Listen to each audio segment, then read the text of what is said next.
जी नैसर्गिक आहे तिला आपण टाळू शकत नाही, जी नॅचरल होणं प्रत्येक बाईला म्हणजे निवृत्ती होणारच आहे, पण जी अकालच आहे ती आपण काही प्रमाणामध्ये टाळू शकतो. सर्जरी टाळू शकतो, किमोथेरपीचे किंवा रेडिएशनचे औषधं आपण कमी जास्त करू शकतो. आता किमोथेरपी किंवा रेडिएशनमुळे जी पाळी थांबते ना ती 2 वर्षामध्ये पुन्हा येऊ शकते. असं नाही की ते परमनंट पाळी जाते, मग ते रिव्हर्सिबल होऊ शकते. काही गोष्टी आपण टाळू शकतो, पण नॅचरल गोष्टी आपण टाळणं ही शक्य नाही. ठीक आहे.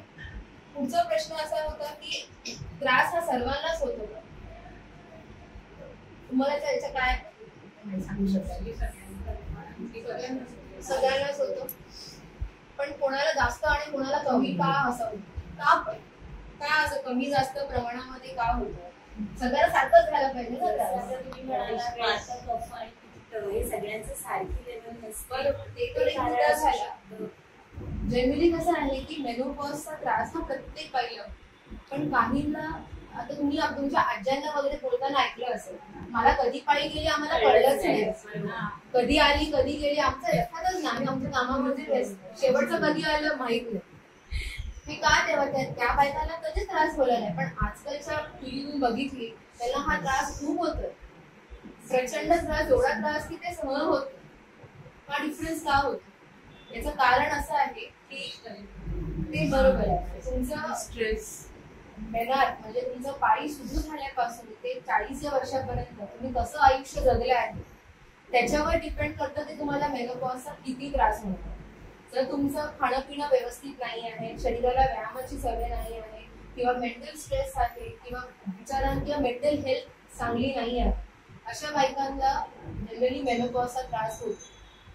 कुठला ते आता याच्यामध्ये आयुर्वेदामध्ये अजून एक छान सांगितलेलं आहे, प्रकृतीचा एक कॉन्सेप्ट आहे आयुर्वेदामध्ये की प्रत्येक व्यक्तीची एक वेगळी प्रकृती असते, व्यक्तीची प्रकृती असते. म्हणजे सगळे आपण आयुर्वेदामध्ये असं म्हणतात की एक औषध आपण सगळ्यांना देऊ शकत नाही. आता क्रोसिन आहे, सगळे लोक तापावरती डोळे बंद करून घेतात, पण आयुर्वेदामध्ये आपल्याकडे जर तापाचा पेशंट आला त्याला आम्ही प्रत्येकाला एकच औषध 3 लोकांना नाही देणार. त्याच्यामधलं त्याची कुठली प्रकृती आहे, म्हणजे वाताची प्रकृती आहे, पित्ताची आहे की कफाची, हे ओळखणं गरजेचं. आता एखादी स्त्रीची पित्त प्रकृती आहे, पित्त प्रकृती म्हणजे त्याच्यामध्ये ऑलरेडीच खूप उष्णता आहे, मुळातच उष्णता आहे, स्वभाव तापट आहे, किंवा बुद्धी खूप तेज आहे, स्ट्रॉंग हाय इंटेलेक्ट, पित्त प्रकृतीचे लक्षणं असतात.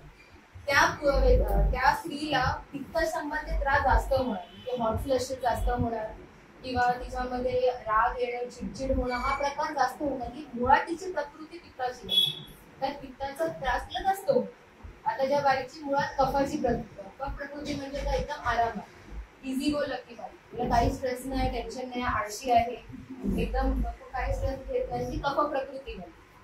कफाच्या बायकांना त्रास काय होणार, वजन वाढते, ठीक आहे, जास्त झोप येते बऱ्याच बायकांना, काही सगळ्याला येते असं नाही, पण ही लक्षणं त्यामध्ये कफवाले स्त्रीला त्यांना जास्त दिसतात. तुमची प्रकृती कशी आहे प्रकृतीवर डिपेंड करतं की तुम्हाला कुठली लक्षणं जास्त दिसतात. सगळ्यांनाच हॉट फ्लॅशेस होतात का, सगळ्यांनाच विस्मरण होतं का, किंवा सगळ्यांनाच राग येतोय का, नाही येत. एक उत्तर तुमची प्रकृती आणि दुसरं उत्तर तुमची तुमचं जीवनशैली कशी होती त्यावर डिपेंड. तुम्ही जर आयुष्यभर तिखट, तेलकट, तळलेलं, मिरची, आंबट खाल्लेलं आहे तर शरीरामध्ये पित्त वाढणारच आहे, तर हॉट फ्लॅशेस वगैरे, नाईट स्वेट्स हे तुम्हाला होणारच आहे. तुमचं आहार आणि विहारावरती खूप डिपेंड करतं की व्यायाम कधी केलाच नाही आयुष्यभर, घरची कामं म्हणजे व्यायाम नाही, कळलं, व्यायाम कधी शरीराला हालचालच नाहीये कुठल्या प्रकारची, तर त्या बाईचं वजन अजून वाढतं मेनोपॉजनं. तो ही प्रक्रिया, तुम्ही जे कराल ते तुम्हाला म्हणतात ना, जे पेरतो ते उगवतं, असाच प्रकार आहे. ठीक आहे, तो हा कमी प्रमाणात त्रास सगळ्या बायकांना होतो. ठीक आहे.